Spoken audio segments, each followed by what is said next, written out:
Halo, selamat datang kembali di channel United Identity, channel untuk para fans United yang selalu berpikir logis dan sistematis. Jadi, gue mau ketawa dulu. Gini, gue tuh bukan agak sih, sangat tergelitik gitu ya, melihat apalagi pasca kejadian yang selama seminggu ini, 3-4 hari inilah, banyak akun-akun gitu ya yang mengatasnamakan diri akun fans Manchester United gitu. Kalau channel atau akun bola lain sih ya gue nggak masalah gitu loh, sepak bola umum gitu ya, yang membahas sepak bola secara semuanya gitu.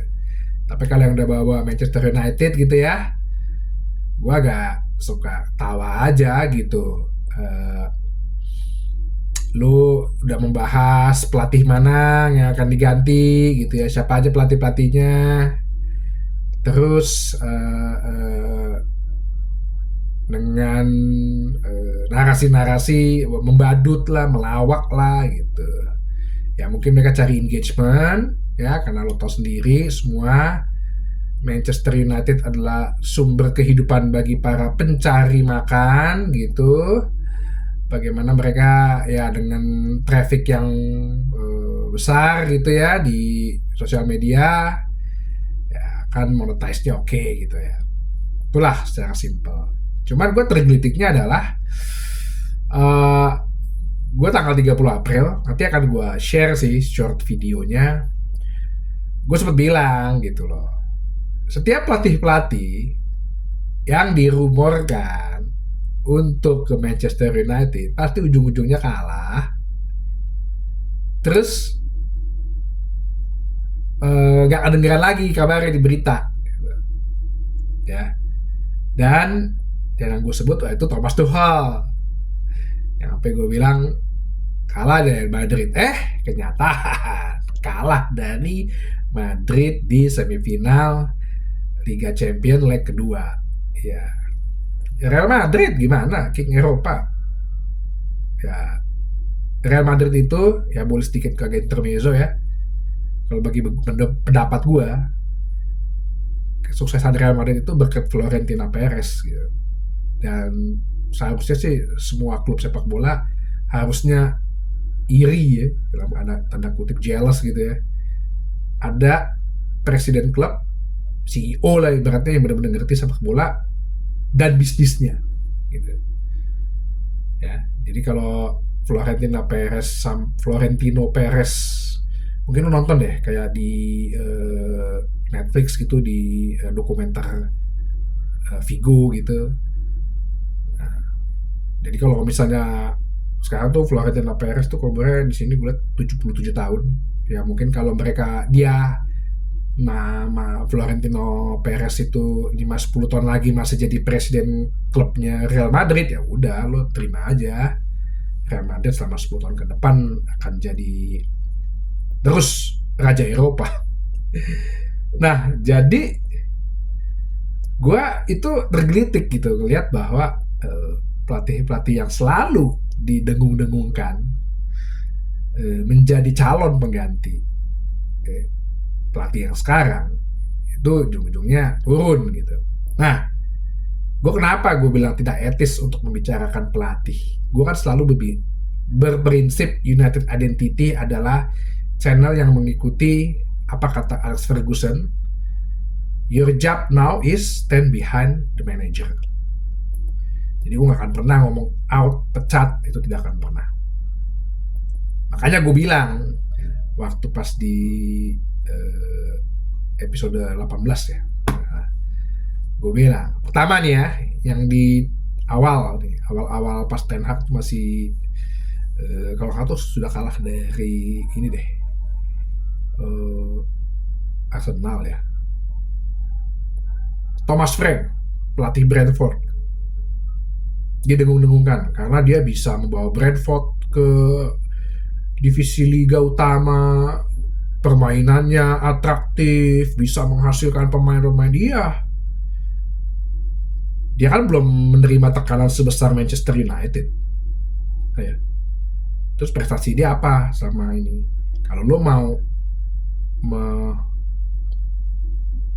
menangani sebuah klub sebesar Manchester United, minimal lo punya ada yang namanya satu title, gelar. Itu bukan masalah gelar apa aja ya, itu masalah lo bagaimana membawa tim lo secara mental untuk menang. Itu tujuannya. Habis itu Thomas Frank apa? Kalah terus. Sejak dikalahkan Manchester United waktu itu. Kalah terus, sekarang lagi berjuang untuk menjauhi zona degradasi.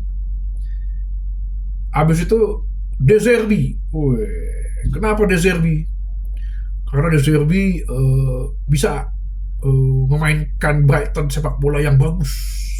Position footballnya, penyerang, menghasilkan pemain-pemain yang menelurkan bicaranya ya dengan Brighton, dengan sistemnya Brighton gitu ya, ibaratnya yang sistem Moneyball itu dengan statistik, angka segala macam, dia bisa masuk ke Liga Eropa, bersaing di 6 besar. Setelah itu apa? Dibantai AS Roma 4-0. Dibantai, kalah terus. Sekarang dia ada peringkat berapa ya? 10 ya? 10 atau 11? Coba gue cek.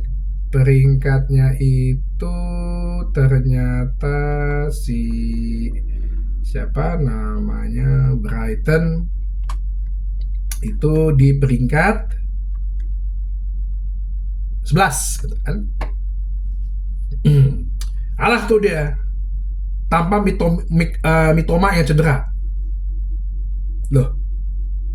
Lo kalau De Zerbi turun prestasinya gara-gara pemain cedera, nggak ada yang komen.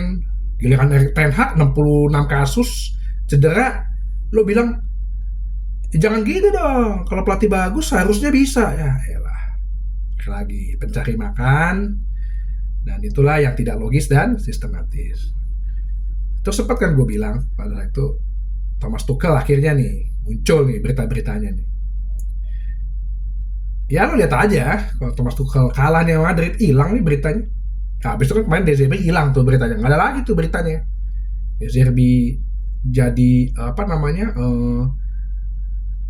sudah didekati Ineos, yang disukai oleh Ineos. Tuchel, ya, gue bahas sedikit mengenai Tuchel. Tuchel ini juga kepala batu, keras kepala. Makanya dia, kalau lo lihat sistem kepelatihannya dia tuh cuma 2 tahun, 3 tahun, 2 tahun, 3 tahun.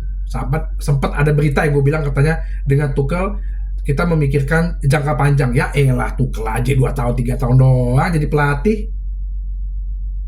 Dan tahu Tuchel selama di Bundesliga dia cuma punya 1 gelar. Ya kemarin itu, yang tahun lalu, itu pun juga menangnya karena Dortmundnya ini kan imbang kan di akhir-akhir, di game terakhir. Makanya gue bilang lucky cup, lucky title. Terus kemarin strateginya lo lihat dari belakangnya dulu deh, dia kalah sama Leverkusen dengan squad semegah itu, dengan ada Harry Kane ya, dengan squad semegah Bayern Munchen dalam 11 tahun terakhir ya. Pertama kali Bayern Munchen tidak punya gelar. Itu satu. Dia punya gelar, punya di Paris Saint-Germain 2 tahun berturut-turut sampai bawa final ke Champions League ya, tapi Paris Saint-Germain kalau nggak juara di Ligue 1 lo malu-maluin aja, sama tuh kayak Pochettino tuh tahun lalu tuh 2 tahun lalu. Nah, terus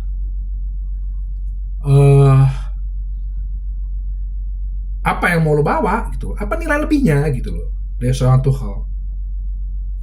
Toh dia di Liga Inggris dia bilang dia cocok di Premier League, dia juga nggak pernah juara. Ya dia juara champion karena dia membawa Chelsea ke Champions League dengan squad yang menurut gue sih squad mewah itu. Masih ada Rudiger, masih ada Eden Hazard. Apa nggak squadnya nggak mewah itu? Lawan Manchester City yang tahu sendiri, pertama kali masuk final ya. Jadi akhirnya dengan keadaan seperti kemarin Apalagi dia tadi pas kemarin tuh di final, kalau gue bilang sih salah strategi ya. Dia udah menang 1-0, dia mengeluarkan Kane dengan alasan dia Kane itu cedera,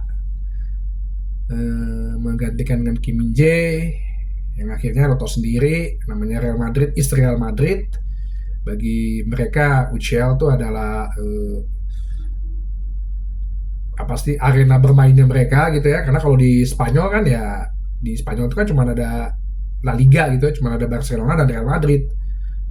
Real Madrid akan juara kalau Barcelonanya lagi jelek, Barcelona akan juara kalau Real Madrid lagi jelek. Udah itu. Nah, kalau dua-duanya jelek, baru tuh akan butuh satu klub tuh, entah itu Atletico Madrid tiba-tiba, entah dulu tuh ya 20 tahun yang lalu Valencia gitu. Nah itu,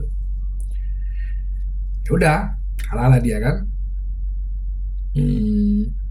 Terus seperti yang gue bilang di episode sebelumnya, apakah dengan mengganti dengan Tuchel lu nggak akan keluar biaya meng-hire, oke lah dia free agent ibaratnya ya, tapi kan lo harus bayar kompensasi juga ke pelatih sebelumnya yang ada saat ini ya. Terus sekarang ada nama Gareth Southgate. Tuchel udah nggak laku, nama Gareth Southgate.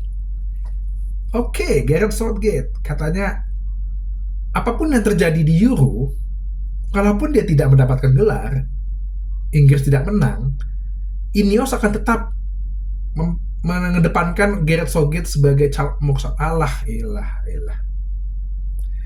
Logis dan sistematis dong. Ya. Kalau Gareth Southgate gagal, gini deh, pertama, timnas Inggris itu skuadnya mewah banget, bagus banget semua ini. Apalagi dengan ada Kobbie Mainoo, terus Declan Rice, cocok nih berdua. Plus Jude Bellingham lagi, yang lagi on fire. Kanannya Bukayo Saka, kirinya bisa jadi Phil Foden, bandingin Rashford, depannya Harry Kane. Belakangnya, ya pasti John Stones sama Harry Maguire. Kanannya Alexander Arnold lagi bagus, menurut gue cukup bagus lah ya, dibandingin yang tahun yang lalu gitu.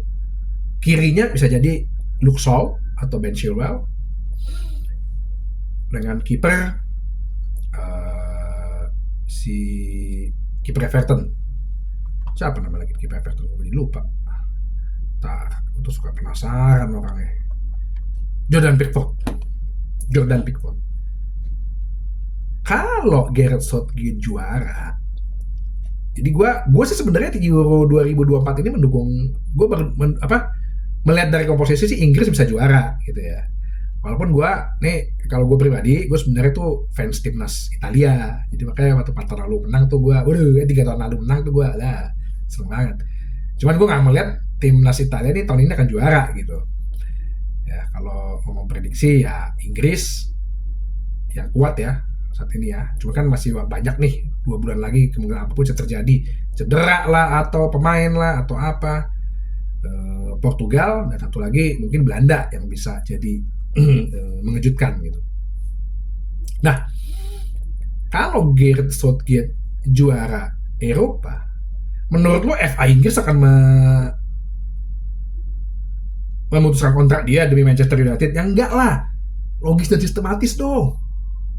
Jangan main langsung asal bikin podcast atau konten memasukkan nama Gareth Southgate sebagai list pengganti pelatih. Aduh, pakai logis dan sistematis. Kalau dia juara, kalau dia nggak juara Euro 2024, ya, menurut lo itu kualitas yang hebat? Gareth Southgate itu dari 2016. Nah, gue pastiin lagi ya. Gareth Southgate itu belum pernah berprestasi di klub. Dia karena asisten pelatihnya dulu ya, makanya dia dinaikin kan jadi pelatih timnas Inggris ya dari 2016. Pasca Euro waktu itu dia mau sampai semifinal Piala Dunia 2018, 2021 sampai final Piala Eropa, 2022 kemarin perempat final kalah sama Prancis. Terus sekarang kalau juga dia nggak juara, menurut lo Gareth Southgate kualitas yang bagus? Hah? Coba deh, lo logis dan sistematis deh. Ngapain lo omongin Gareth Southgate akan jadi pelatih the next Manchester United? Enggak deh. Ya. Nanti lo lihat abis Euro 2024 apapun hasilnya hilang tuh beritanya. Siapa lagi nih yang bertanya? Oh, ini ya, Graham Potter ya. Aduh, lo usah ngomongin deh Graham Potter deh. Capek. Oke, jadi tetaplah selalu menjadi fans United yang selalu berpikir logis dan sistematis. Ya, jangan terlalu gampang untuk digembosi. Ya, di pikirannya dibiaskan atau lo ngomong segala macam ya mungkin untuk mencari konten dah ya, mencari traffic. Ya udah, itu hak lo. Tapi gue juga punya hak untuk mengcounter, mentertawakan gitu ya, hal-hal yang seperti itu gitu. Oke, sampai jumpa lagi di bahasan United Identity selanjutnya. Channel untuk fans United yang sekali lagi gue katakan selalu berpikir logis dan sistematis. Sampai jumpa.